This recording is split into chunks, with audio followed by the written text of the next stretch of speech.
Where now you can predict. You can predict the future. How do you know? You guys only have 6 more months probably in power, right, until the election. So are you gonna do it in 2 months? Are you gonna do it in 3 months? Like, tell the American people. Does the Constitution put a time limit on oversight? So I don't think I didn't read that in the Constitution.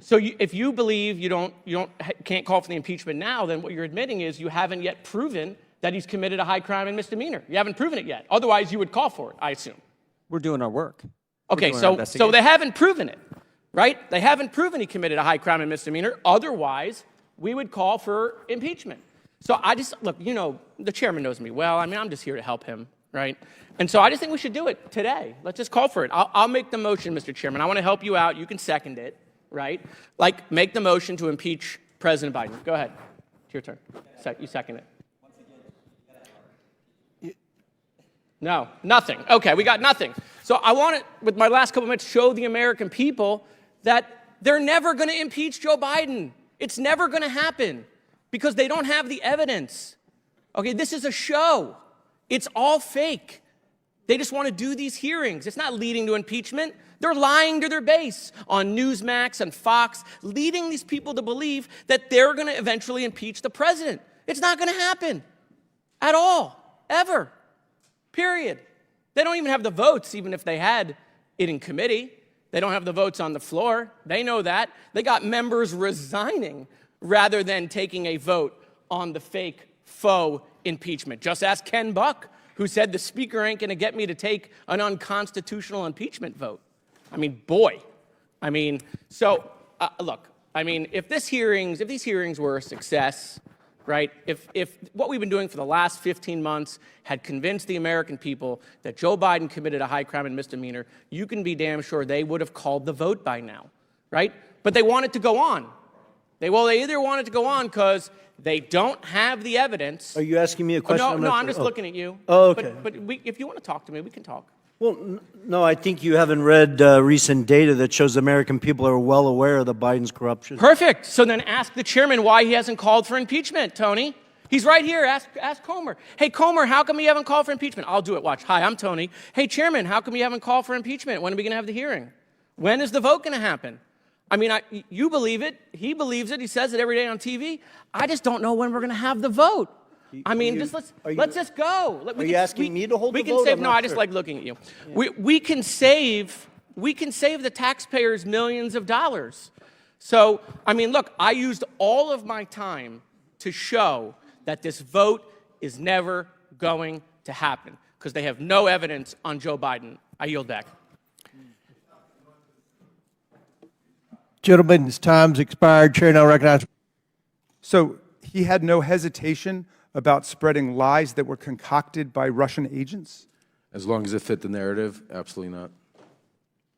How were you and Giuliani able to take these false allegations peddled by corrupt officials and Russian agents and promote and amplify them here in the United States, in our political system? Weren't media groups skeptical of your claims?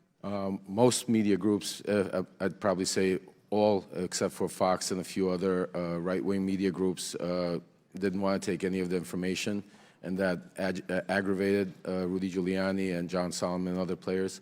And the main group that was being pushed through was Fox, Sean Hannity and some other media personnel over there.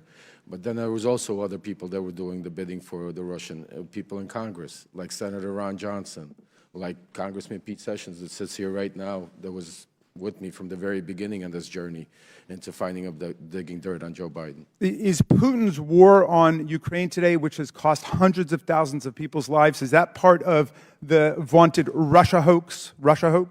Absolutely not. Is it real? Yes, absolutely. I want to ask you a more personal question, if I might, Mr. Parnas, because in my several years living through this extraordinary period of American history, I've tried to ask people like Michael Cohen and Cassidy Hutchinson. I've wondered about people like General Milley, General Kelly.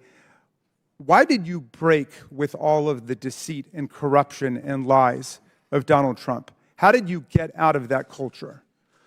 I mean, it was very difficult. I actually had to hit a brick wall myself and get arrested, and to be able to get out of that cult, because when you're in that cult, when you're around them, you have blinders on, and you're only able to see a certain amount of information. You're only able to hear the certain amount of information. You're not allowed to go out of the circle. And if you go outside of the circle, then you're not in the circle. So eventually, you brainwash yourself to believing certain things that are not true.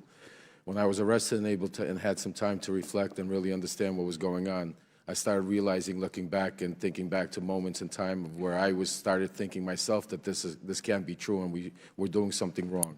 Well, thank you for telling the truth and helping America to end this nightmare. I yield back to you, Mr. Chairman. Chair now recognizes the chairman of the House Judiciary Committee, Jim Jordan. Thank you, Mr. Chairman. The ranking member just said that, quote, Joe Biden was opposed to corruption. Really?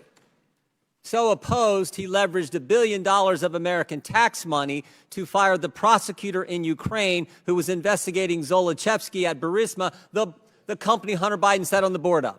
Wow. And the prosecutor who replaced Shokin, that Mr. Parnas referenced in his opening statement, Mr. Lutsenko, guess what he did? He took Zolochevsky off the wanted list and dropped the charges. Wow, he's really, really opposed to corruption there. Mr. Bobulinski, who's the big guy? Joe Biden. Are you sure about that? Because Jordan, Joe Biden. Sure? You're sure? I'm 1,000% sure. Because when Hunter Biden did his deposition under oath, he said, I don't know who it is, even though he was copied on an email that said H will hold 10% for the big guy. You sure it's the big guy is Joe Biden? 1,000%. And there's other text messages that back that up, that the brave whistleblowers, Shapley and Ziegler, have produced. Not from my phones, not from my BlackBerry that I took screenshots from. They took them from subpoenas directly from Apple's iCloud that back up the fact that Hunter knew the big guy was Joe Biden. The big guy is the brand. The big guy is the lift. The big guy is the one who showed up at golf outings, who took phone calls and meetings and lunches and dinners with Hunter Biden and his business associates. Is that right? Correct. Mr. Galanis, you referenced in your opening statement, May 4th, 2014, you were at a party at a restaurant in Brooklyn, New York. Can you tell me who else was there?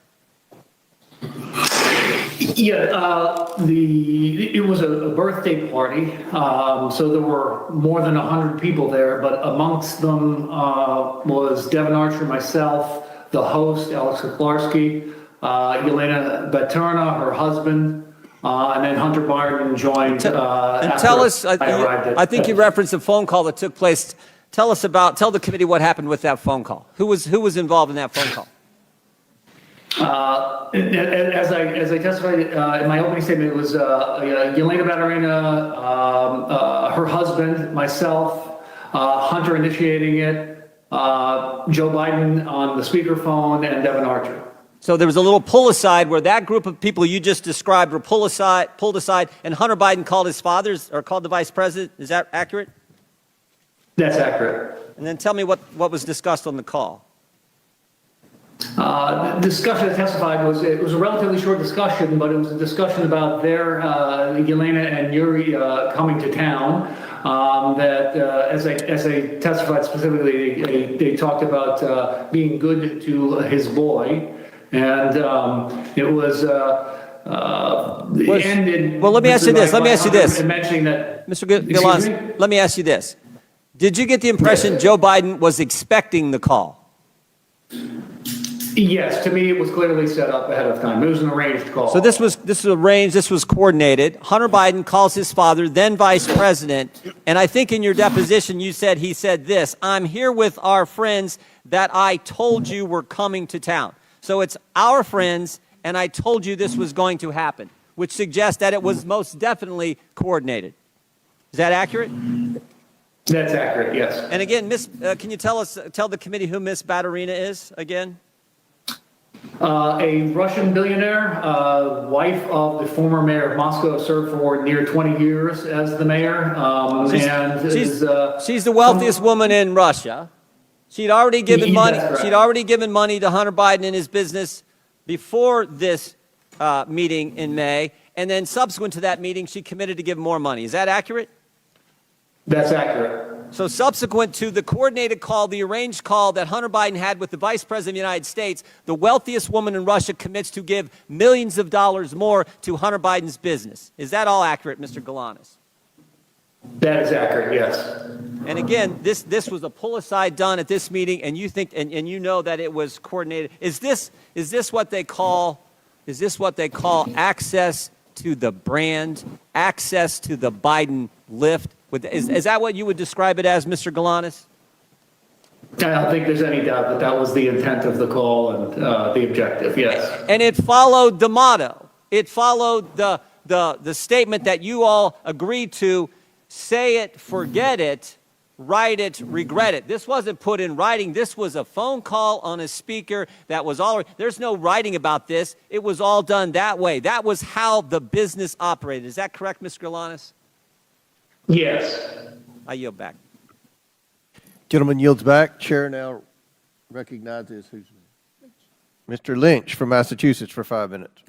Thank you, Mr. Chairman. I want to make an observation here.